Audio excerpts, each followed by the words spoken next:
यार एक टाइम पे मैं ना पीकी ब्लाइंडर्स बहुत ज्यादा देखा करता था। उस टाइम पर एक एपिसोड में जो मेन कैरेक्टर होता है, जो कि बेसिकली राजे के लेवल का रुतबा रखता है, ईगो रखता है, वो बंदा ना झुक के सिक्का उठाता है और बताता है कभी कभी झुकना भी जरूरी होता है। मुझे वहां से पता लगा था कि इमोशन को हैंडल कर पाना भी बहुत इंपॉर्टेंट है। मैं तुम लोगों को एग्जांपल देता हूँ। कॉलेज में ना मेरे टीचर्स बुली करते थे, ऐसा बुली करते थे कि बेफजूल में बैक बिचिंग वगैरह करते थे। बट यू नो व्हाट, उनसे बहस बसाई करने का बिल्कुल भी तुक नहीं बनता है। अंडरस्टैंड क्यों? क्योंकि मैंने अपने कॉलेज में एक्चुअली में हादसा देखा होते हुए।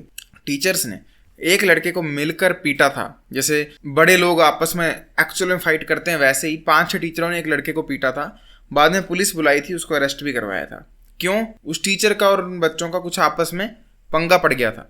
ऐसा नहीं था कि उसने कोई रूल ब्रेक किया और कुछ किया, नहीं, बस उनकी आपस में लड़ाई हो गई किसी बात पे। तो मैं कहना ये चाहता हूँ कि कभी कभी लाइफ में ऐसी सिचुएशन आती है जहां पर आपको अपना मुंह बंद रखना पड़ता है, अपने इमोशंस को कंट्रोल करके रखना पड़ता है, वरना सामने वाला अगर पोजीशन ऑफ पावर होल्ड करता हो तो आपकी लाइफ को मेक और ब्रेक कर सकता है कभी भी।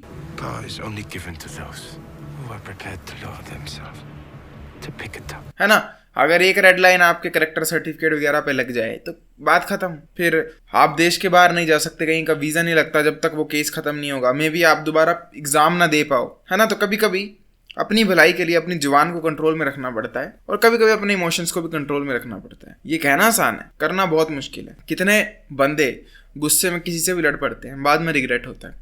कितने सारी लोगों की जानें चली जाती हैं जस्ट बिकॉज उन्होंने बेफजूल में एक पंगा अपनी लाइफ में क्रिएट कर लिया, वो मेंटल मैच्योरिटी नहीं दिखा पाए। कितने लोग यूट्यूब पे, जैसे स्नीको था, अपने आप को बैन करा लेते हैं। भले सही बोल रहे हो गलत बोल रहे हो, पर कैमरा पे चींक चींक के oh my God, red pill, black pill, ये वो, ये इंजेक्शन, वो इंजेक्शन, और अपना ही चैनल बैन। समझ रहे हो? आपको एक समय पे अपने सारे पत्ते नहीं दिखाने होते हैं। आपको कभी कभी अपने आप को थोड़ा रिजर्व रखना पड़ता है, सिचुएशन के हिसाब से अपने आप को ढाल के आगे बढ़ना पड़ता है। क्योंकि क्या बोलते हैं, निकला हुआ तीर और जीभ से निकले शब्द ये कभी वापस नहीं आते। तो आप चाहते हो कि ऐसी नौबत ना आए कि शिट कुछ गुस्से में बोल दिया, कुछ पंगा क्रिएट कर दिया, तो भैया आपको डेवलप करनी पड़ेगी mental maturity, emotional maturity, emotional control. इसको डेवलप कैसे करते हैं, लेट मी टेल यू। और ऐसा नहीं है मैंने अपनी ये बीमारी 100% कंट्रोल कर ली है, बट आई विल से 90% मेरे पास कंट्रोल है। मुझे पता है मुझे किस पर चीखना है, किस पर नहीं चीखना है।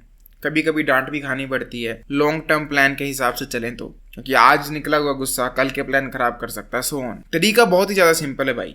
आपको चाहिए एक पेन और आपको चाहिए एक पेपर। अब मान लो आपके साथ एक ऐसी सिचुएशन अराइज होती है कि आपके पापा आपको गालियां दे रहे हैं। अब आप चाहते हो कि आप उनसे वापस ना लड़ो, क्योंकि अगर लड़े तो वो घर से बाहर नहीं निकलने देंगे, या मे बी फोन ले लेंगे, या कुछ और पनिशमेंट दे देंगे, है ना? बट आपसे कंट्रोल भी नहीं हो रहा है गुस्सा किए बिना। तो डू वन थिंग, अपने पापा पर चीखने के बजाय, बहसने के बजाय, लड़ने के बजाय किसी तरह चुप हो जाना, वापिस आना।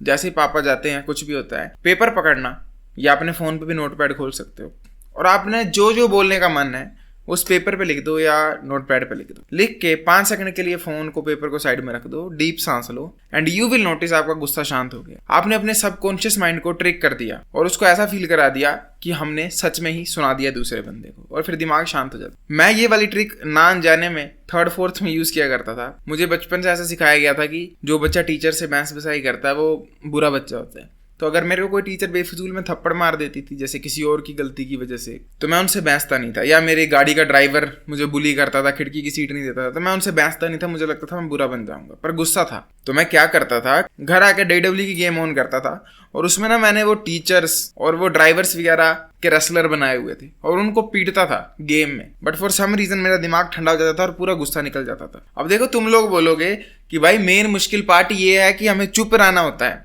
वो उतना टाइम नहीं है वापस जाकर कागज पे कुछ लिखें। वेल, मेरी एक बात समझो, आपकी ना दिमाग में एक बाल्टी होती है गुस्सा सहन करने की। अब बाल्टी का पानी भर जाएगा तो पानी बाहर आ जाता, क्योंकि आप हमेशा चुप रहने की कोशिश करते हो, गुस्से को रिलीज नहीं करते हो। तो उस वजह से होता क्या है कि आप 1-2 बार तो चुप रह लेते हो, पर चौथी 5वीं बार पंगा होता है, आपको पता ही नहीं चलता और आप चीख देते हो, लड़ पड़ते हो। इसीलिए मेरा सोल्यूशन जो है ना वो थोड़ा यूनिक है, क्योंकि इसमें हम क्या कर रहे हैं कि गुस्सा आया, दिमाग की बाल्टी भरी, हम चुप रहे, पर वो पानी फेंक भी दिया, ताकि नेक्स्ट टाइम गुस्सा आए तो दिमाग की बाल्टी शांत हो, खाली हो। और वो फेंका कैसे? लिखकर, नोटपैड पर, पेपर पर, या किसी वीडियो गेम में। आपको कोई और एग्जांपल दिमाग में आ रहा है, आप वो भी कर सकते हो। बट मैं एक क्लियर चीज बताना चाहता हूँ कि आप क्या नहीं कर सकते। बहुत लोग बोलते हैं अगर हम जिम कर लें तो एग्रेशन शांत हो जाती है। वो वाली एग्रेशन तभी शांत होगी जब आपको एग्रेशन दुनिया से हो, समाज से हो, इन्वायरमेंट से हो, पोल्यूशन से हो, सिस्टम से हो। बट अगर आपको एक पर्टिकुलर पर्सन से ग्रज है दिल में, तो वो कोई जिम कर कर हैवी वेट उठाकर नहीं होगी ठीक। उसके लिए आपको ये पर्टिकुलर ट्रिक का इस्तेमाल करना पड़ेगा ताकि आपका दिमाग बेवकूफ़ बने और उसे लगे हमने उस बंदे पर गुस्सा कर दिया। आप किसी गुड़िया को नाम दे सकते हो, कोई उसको पीट सकते हो, आप पेपर पे लिख सकते हो वीडियो गेम में, जो मैंने बताया। बट ये मत सोचना कि आपका अगर मेरे से लड़ने को मन है तो आप जिम में हैवी वेट उठाओगे तो गुस्सा शांत होगा। उस केस में नहीं होता है, मैंने ये खुद एक्सपेरिमेंट किया है। गुस्सा जिम से तभी शांत होता है अगर एक बड़े ग्रुप के साथ गुस्सा चढ़ा, पूरे कॉलेज से गुस्सा है मान लो, उस केस में हो जाता है। बट एक बंदे से है तो हमें सबकॉन्शियस माइंड को ट्रिक करना पड़ता है। अगर आप ये वाली टेक्निक को सीख जाते हो तो आगे चलकर लाइफ में आप अपने एंगर इश्यूज को बहुत हद तक कंट्रोल कर पाओगे और आप मैनिपुलेशन एक्चुअलिटी में कर पाओगे। हो सकता है आपको किसी का सर फाड़ने का मन है, but you will be able to calm down yourself और आप अपना मतलब निकाल पाओगे। लोग कहते हैं ना कि मुंह मिठा बनना बड़ा बुरा काम है या जो भी है, बट वो उतना ही हार्ड भी है। One of the hardest things पता है क्या है? किसी ऐसे बंदे से प्यार से बात करना जिससे आपको नफरत हो चुकी है, किसी ऐसे बंदे से अपना काम निकलवाना जिसके मुंह पर थप्पड़ मारने का मन कर रहा है। क्योंकि कभी कभी झुकना पड़ता है, प्लीज बोलना पड़ता है। अब किसी ऐसे बंदे को प्लीज कैसे बोला जाए जिससे मतलब निकालना है? फॉर एग्जाम्पल, आपने टीचर से आपको गंदी दुश्मनी चढ़ी है, आपको परेशान करती है यार, एट द सेम टाइम आपको छुट्टी लेनी है कल के लिए,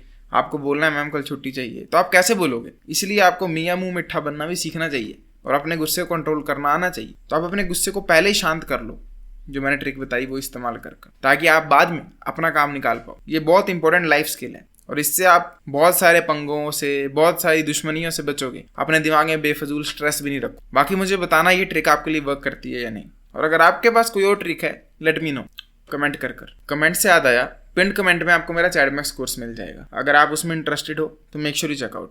आई will see next time, till then as usual, to seat everyone, जागते रहो। वाह।